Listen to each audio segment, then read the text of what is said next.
Hi and welcome to my channel again. I've got my laptop, I've got my cup of tea, and that can only mean one thing. October's question and answer time.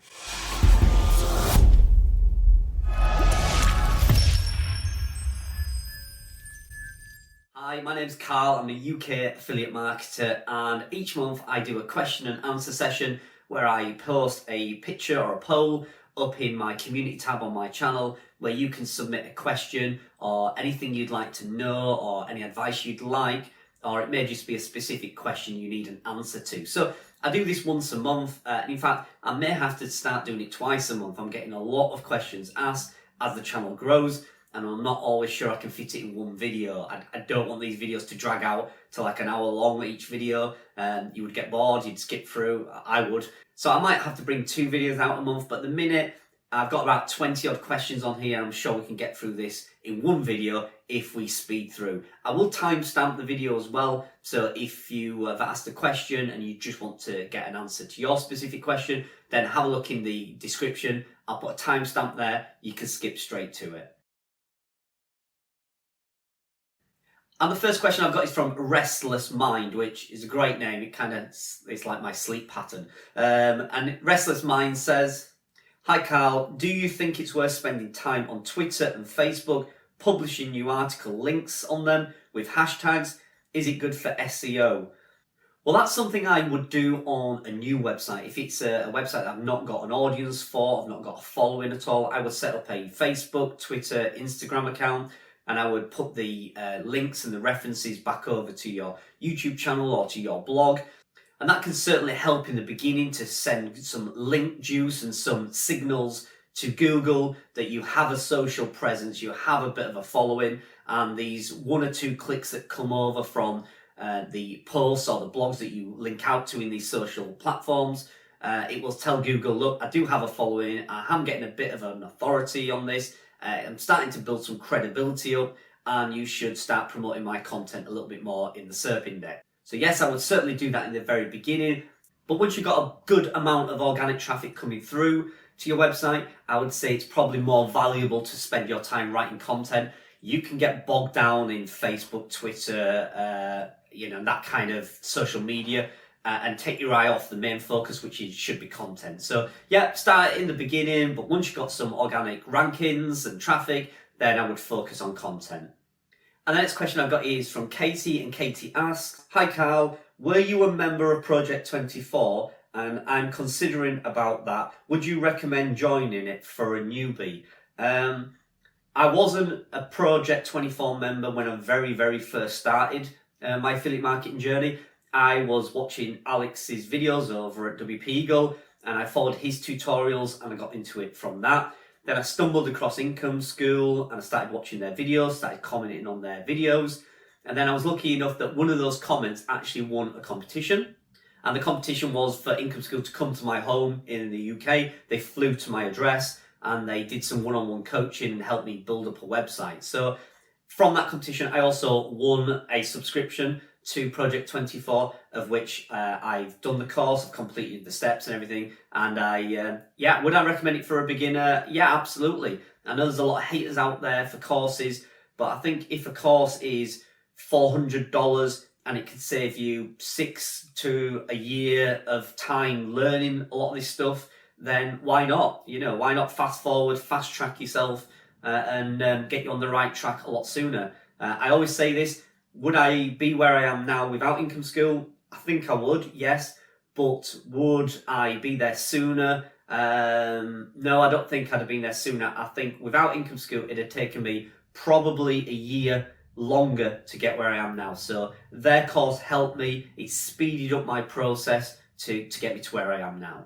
And the next question I've got is from Ashwin Joy, and Ashwin is a regular on the channel, so thank you very much, do appreciate it. And the question from Ashwin is, how do you find good keywords for your keyword service? Are there any secret techniques that you use? So Ashwin is referring to keywordcare.com, a service that I provide. It's soon to change. It's going to be over on carlbroadbent.com, a website that I'm currently building. And then all the services that I provide, keyword research, video coaching, there's going to be lots of services on there when that website launches in the next few days. But do I use any secret tips for my keyword research? Probably not. It's probably the same method that other people are teaching and that you're probably doing yourself, using alphabet soup, using keywords everywhere, using Moz free toolbar to see the DA and authority of sites. All the kind of methods probably you are using now, but it just takes a lot of time, and a lot of people are not willing to put the time and the energy to learn it. It is a skill, and I do have a bit of a knack for it, and that's, I think, why I've done so well. I can find these low competition keywords somehow, and I think it's just through hours and hours and repetitiveness of searching and looking and drilling down until I find one that I think, do you know what? That's the one. That's the one I'm going after. Everybody else has overlooked it. It's low competition, it's an underserved topic or an underserved keyword, and I'm going after that one. And that's the one that then I would recommend in my keyword care service that you should go after. And I do that over and over and over until I build up a spreadsheet of these topics or keywords that I believe or think you should write for, because I feel you do really well for them. So there's no kind of secret sauce or anything like that. I can't bottle it up and sell it for millions of dollars. It's just time, effort, energy, and you just got to do it. You just got to put the time and effort into it. It is a skill. You will learn it. There are a few techniques I use that possibly you might not use, but the majority, I'd say 90% of what I do to produce these keyword hit lists are well noted and well documented, proven. They work. That's why everybody does them, but just not a lot of people are willing to put the time and effort. And I get that. Don't get me wrong. You know, if I started up a new website and I could pay somebody $55 and they would just say, there you go, write these and they'll all rank really well, I'd have done it. I'd have been using that service. So that's what people come to me for. They may be working full time. They can't afford to spend 4 or 5 hours researching a few keywords. So they just outsource it to somebody like me. And there's lots of other services out there. It's not just mine. They all provide a similar service. But I've just kind of got a good name and a good reputation now for doing this service. So yeah, there you go. There's no secret sauce. It's just hard work and determination. So the next question I've got here is from Ramesh, and Ramesh has a really good question. And that is, what should be a proper blueprint, according to you, to make a new site to hit 10,000 page views as soon as possible in less time? Ramesh, that is a really, really good question. And there kind of is a bit of a blueprint that I use. And that is focus on informational content right from the start. Don't worry about the search volume. Don't worry about too much about the keyword research right at the very start. I suggest writing articles that you think the reader will want to read. So if you're writing about, let's say, cats, or the reader's thinking about buying a kitten, then write the kind of content that you would think, if you was going to buy a kitten today, what would you need to know? So, you know, and this is like really off the top of my head, how to carry a kitten back home for the first time. Should you give a kitten water and food in transportation from the breeder? Just any kind of question you might think that they will need to know about buying a new kitten. Just think of questions that anybody would ask if they were thinking about buying that kitten. And that's the sort of content you need to write. Now, often this content is called zero search volume content. So it's content that if you typed into Google, like the ones I've just mentioned, they've probably got zero search volume, but it's relevant to that topic, to that niche, and it will be the kind of information that you will build upon. And then you'll start targeting more keywords that are more specific, that do have some search volume, like how much does a kitten cost? I'm pretty sure that probably gets some search traffic. I mean, Google it now and you can comment below, let me know, does that get any traffic? You know, how much does a kitten cost? What food does a kitten eat? How much does a baby kitten weigh? All these type of keywords and topic relevant content, it will be the sort of thing you should write, and that will gain you the momentum and the traction. So my blueprint is to go after underserved keywords early on, content that you know and think that the person or the reader will certainly want to read, even if you don't think it's going to get a lot of search volume, still write it, and then slowly build up your target keywords. So you're building up the type of content that you will need to write to get that search volume, which will get you your 10,000 searches a month. And I mentioned this in a video recently. Sean Mars brought a video out recently about why bloggers fail. And I mentioned in there that I think that they fail because they go after money. I think people start a blog and go, I want to earn money, so it's money, money, money. 10 best this, 20 best that, you must buy this, you must buy that. All that type of content, well, if it's a new website, you've got no authority, Google is not going to recommend you for that type of content. But if it sees a new site with a dozen or so helpful pieces of content around a topic, around a specific niche, then it will see that you're trying to help people and it will push your content out more to more people. So that's, I think, what the blueprint is. Helpful, underserved topics that you can really provide value to somebody, the reader, and I think you'll get to 10,000 page views much quicker than thinking about money, money, money. So the next question here was from Alberto, and this was related to a video I did about Ezoic, and the question was, hi Carl, hope I'm not too late to post this question. I have an opportunity to join Ezoic on a new site. It only has a few visitors per month, so do you think it's worth applying for Ezoic from the very beginning, or should I wait to 10,000 page views a month? Now, normally to get display ads on your site, apart from using Google AdSense, the private platforms like Ezoic, Mediavine, AdThrive, they all require a percentage of traffic to your website before they will allow you into their program. Ezoic's 10,000 page views a month, Mediavine is 50,000 page views a month, and AdThrive is 100,000. So you can see they all have different levels that you'll need to reach before they will get you into their program and start displaying high-paying ads on your site. Now, Ezoic occasionally launches a program called Just Start, where they allow new sites and sites with very low traffic to join their platform. It's a one-off, it's limited to a certain few hundred people, but certainly if you have the opportunity and the chance to get on something like that, Just Start from Ezoic, it's certainly worth doing. Putting ads on your site doesn't detract from the growth of the site, unless you make it totally spammy and you crank everything up to full volume and just plaster your site with ads. It's not going to deter Google from ranking your content. Now, there's many theories on this. Some people believe having display ads does detract from it. I can only tell you what I've personally found in my personal experience, and I've had sites launched with no ads on up to a year, and then I've had websites where I've put ads on from day one and up to a year, and I saw no difference in growth. One wasn't faster or slower than the other. They both seem to have the same effect. The only difference is I made a lot of ad revenue in that 1 year period. So for me, as soon as I can get display ads on my site, I'm going to do that. And the next question we've got is from AB Edits. And AB Edits says, can you tell me your experience of 1 to 4 months of only writing content but with no traffic? It's very frustrating seeing a site not going up. The keywords are still on pages 30 to 90. And also, we don't know if we're going in the right direction or not. So I absolutely totally get that about you not knowing if you're doing the right thing, but 1 month, 1 to 4 is baby steps. That is the beginning of your website. That is absolute baby steps. So don't worry. 4 months in the realms of blogging is, if it was on a percentage scale, it's 1%. You're just starting, you're just getting out there. You're not even out the Google sandbox. I mean, in my opinion, Google won't pick you up till months 5, 6, and 7.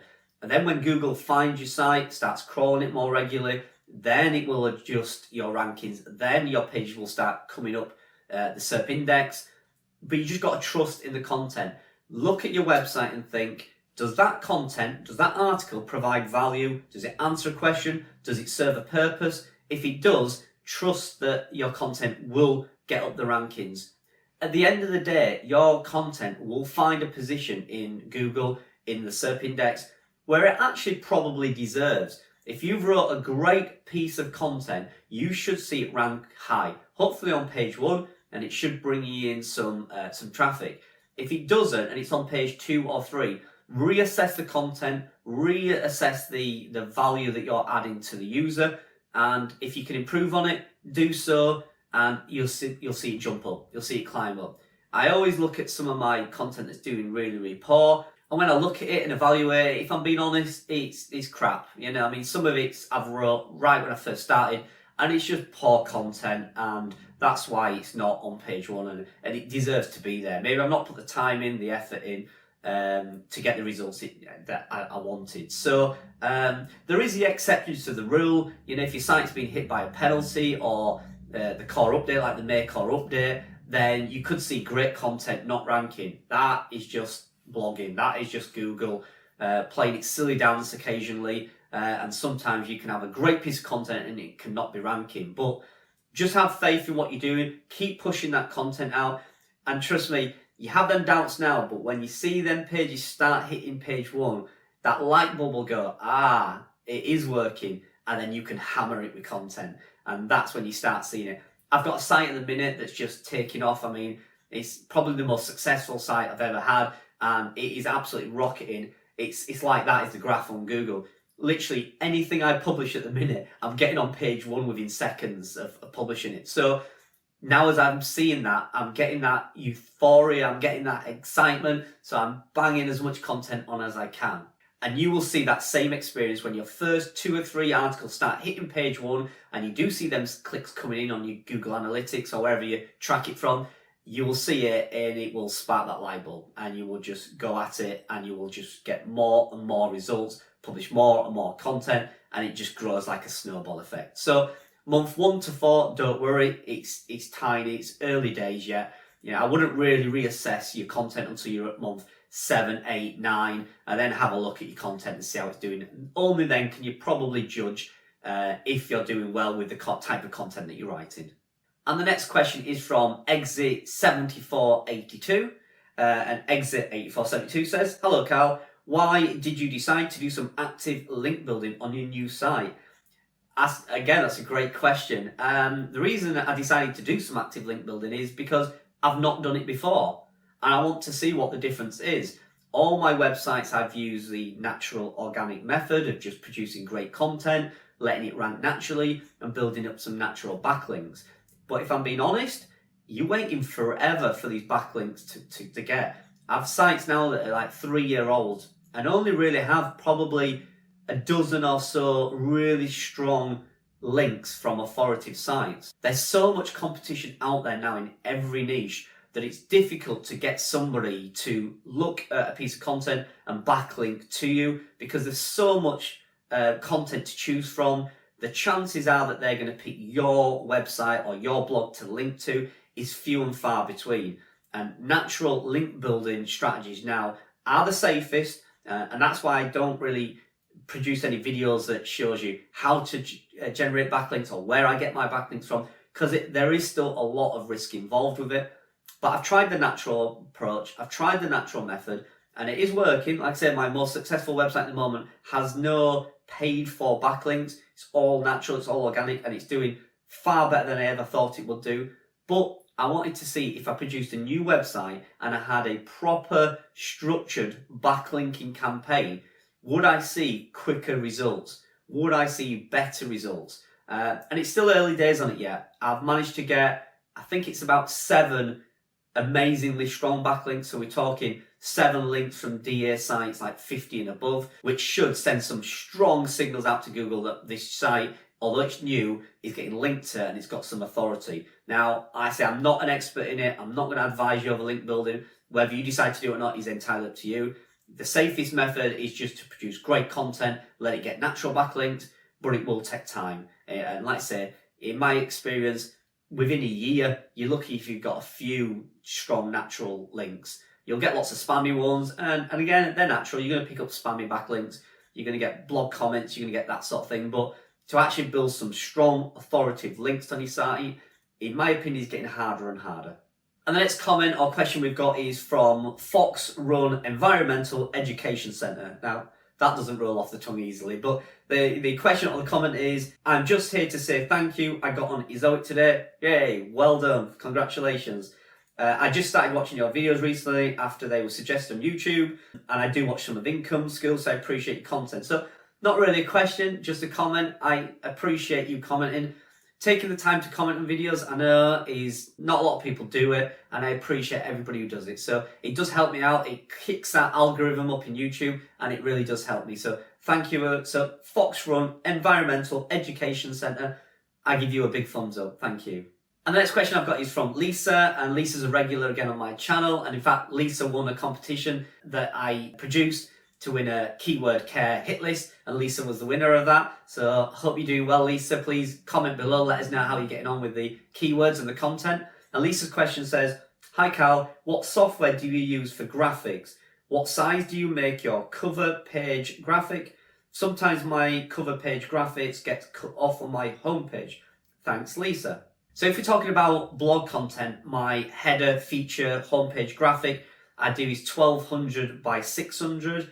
Now the reason I do that is it's wide enough to cover the full length of a blog post, but also it's not too deep, so that when you're reading it on your mobile phone, that the image doesn't cover up a whole screen. A lot of people who do images like 3000 by 200, when you pull that article up on your mobile phone, the image is covering like 70 or 80% of the first screen on mobile. Now that is bad for ad display, and it's also bad for the reader or the viewer, because they've got to scroll up one full page before they get past that image and onto your content. So if we're talking about blog content, then yeah, 1200 by 600 for the main feature image, and then in the content throughout the text, I do stretch it a little bit to 1200 by 700, and I use short pixel to format the size of the picture. So if I import any pictures from Canva Pro or Adobe Stock, which are the two image license companies that I use, then no matter what size I import the images to my WordPress, Short Pixel will compact and compress them into 1200 by 700. And that way I know that no matter what image I load, no matter how big the file is, what physical size the image is, Short Pixel will compact it and compress it down into a perfect size for my blogs. And the next question we got is from A T Williams, and A T Williams says, my question, how do you perform keyword research in competitive niches to find low competition keyword with medium or high traffic? I wanted to start a meditation blog, but having the hardest time finding some good topics for beginners. Well, I've mentioned kind of this in a previous question, so go back in the video a little bit and you'll see I did answer this kind of in there. But to touch on yours, it's kind of a double-edged sword what you've said here, because you've said that you want to get keywords in a medium to high traffic, but then you want to get low competitions in that topic for a beginner. It's going to be really difficult to find medium to high volume keywords with low competition. That is going to take some experience, a bit of knowledge, and you're going to stumble across them as you're doing some general research. If it's a beginner, or if it's in a beginner topic of meditation, I would just cover every aspect that you feel somebody landing on a meditation blog will need to know as a beginner. So again, off top of my head, is it easy to learn meditation? Can you learn meditation at home? How long does it take to do meditation? How long is a meditation session? Is it better to do meditation in a group? Is it better to meditate alone? All these kind of questions are what I think somebody who was landing on a meditation blog, somebody who's interested in meditation, would want to know. I actually have a bit of experience with this. My wife's a Reiki master, and she does Reiki and learns Reiki and stuff. So actually this blog, this niche is kind of right up my alley, because I overhear things and I learn all about like the chakra points in your body, and she meditates, so I see what she does and what she has to kind of go through and the environment she needs to set up to meditate properly. So just think, as a beginner, if you wanted to learn meditation, what would you ask? If I was a meditation teacher and you wanted to learn meditation, you had the opportunity to ask me some questions, what would you ask me? And whatever you would ask me, well, that's what you need to write about. And once you do that, you will be able to look in your analytics, look in your data, and you'll see what's doing well. And after a few months, you'll start to get some traffic, and then you can start narrowing down a little bit. You can say, oh, okay, so this article on what's the best candles to create a meditation environment, that one's done really well. So then you can pick up on that, and it can grow and it can snowball from there. If you want somebody to just go out and find you a bunch of medium to high traffic keywords that's got low competition, you're probably going to have to pay for that service. You're probably going to have to either learn it yourself and spend a lot of time researching and learning the technique, or you're going to have to pay somebody to do that, because If everybody could go out and find medium or high search volume traffic keywords with low competition, everybody would be rich. So good luck though with your site. Meditation is a great site to get into. It's a great niche, particularly if you can do it on YouTube and get some videos on YouTube. I think you do really well with that. And the next question we've got is from, I hope I pronounced this right, Rascel Photography or Rascel Photography. And you've asked where to place targeted keywords in a 3,000 word long article and how many times should you place your target keyword. Great question. And this is a topic that is covered normally in some older SEO tactics and practices.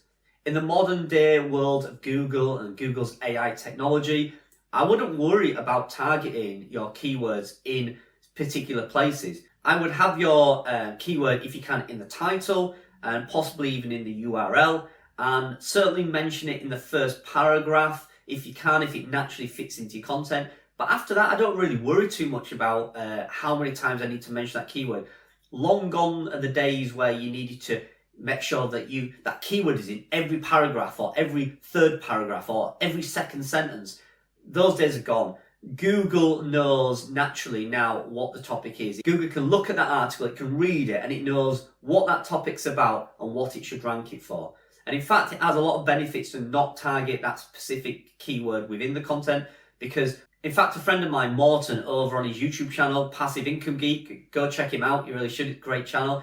Morton has a great example of that where he was trying to rank an article, or he found an article that was trying to rank for the word peanut. And this article was ranked #1 in Google for this term, even though it didn't mention the word peanut in the actual article. Why? Because the article was based around the word groundnut. And Google realized groundnut is another word for peanut. So even though they was targeting the word peanut, and even though they ranked #1 for the word peanut, they didn't actually mention the word peanut in the content at all. Wasn't in the title, wasn't in the URL. The word groundnut was in the content. Groundnut was in the SEO title. But Google is smart enough now to know, groundnut, that's a peanut. And it ranked it for the word peanut as well. So don't get over fixated about the keyword. Keyword stuffing, which is what they call it, can actually be more negative than it can positive. Certainly today, certainly 2020, 2021, it's Google is going to grow, it's going to learn, and that artificial intelligence is going to learn what your topics are from the tone and the content that you have written. So don't get too worried about it, don't get fixated by it. Write the content as helpful and informative as you can, and Google will rank it for the right keywords. So the next question we got is from Vince S. And again, Vince is an avid commenter, so I really appreciate it, Vince. It really helps me out. And Vince's question is, should I underline my Amazon affiliate links? And what colour is the best to use for links? Thank you. That's something I've not actually done. Technically, and don't quote me on this, don't follow my practice on this, but I believe in Amazon's terms and conditions, if you have a link to an Amazon product, you are supposed to put next to it the word link or ad link or affiliate link. And if you go over to Amazon's TOS, terms and conditions, you can see the exact abbreviation that you're supposed to use. So it's supposed to have the link and then a little word next to it. So I don't know if it actually specifies in there that you need to underline it. I don't underline my links. I do put next to them that it's an affiliate link, or I put the word link in brackets, and I do highlight it in a colour so they can clearly see that it's blue, so it's a link, and it has the word next to it. Here is a link over to Amazon, and then I will put in brackets add link or something like that. But I've not heard of people underlining it, so whether underlining it is a new terms and conditions that Amazon's brought out, I don't know, you'll have to tell me. Again, comment below if that is. But I don't see what difference the colour would make. So if you are going to underline it, just black underline it. Or, like I say, with my links, I do make them green or blue or orange, so that it relates to that it's a link. If you hover over something and it comes up in orange, you usually know that it's a link. And the next question we got is from Maslin J E, and they say, I have a 2-month-old site with 65 articles on it. I am aggressively adding content. I am new to building sites, so I'm adding more and more content to give myself a chance to rank in Google, even if I miss the mark with some of my research. If you were me, when would you start to concentrate on building a second site? What would be a 1-year plan? That's amazing that you got 65 articles on your website and aggressively building content up. I would continue to do that until you feel that you've either exhausted a lot of the content on that website. If it's a small niche, often 100, 120 articles can exhaust the keywords. It can it's the website covered, it's all you need to produce. Or if it's a bigger website and you can find unlimited keywords, then probably start focusing on another website when you get to a certain part, a certain income coming in, where you can then maybe outsource content. So what you can do is, if that website then starts making $500 a month, you can then say, right, okay, I'm going to put $250 back into this website, and I'll put $250 into a new site. And that way you can grow both sites equally as quick, but without laying out that financial burden, because your site one is making the money. And that way you get two websites growing at a steady pace and self-funding each other. And then obviously as website 2 develops and that starts bringing in some money, you can then I would suggest kind of withdrawing some money for your own personal use, but then still investing a good chunk back into each site. So with your website number 1, when you feel like you've exhausted the content, you've exhausted it, you've fully covered every topic, then move on, sit it, leave it, move on. Or let's say if it's a big site, just continue to keep adding content to the point where you feel like you've got enough money coming in to launch a second site.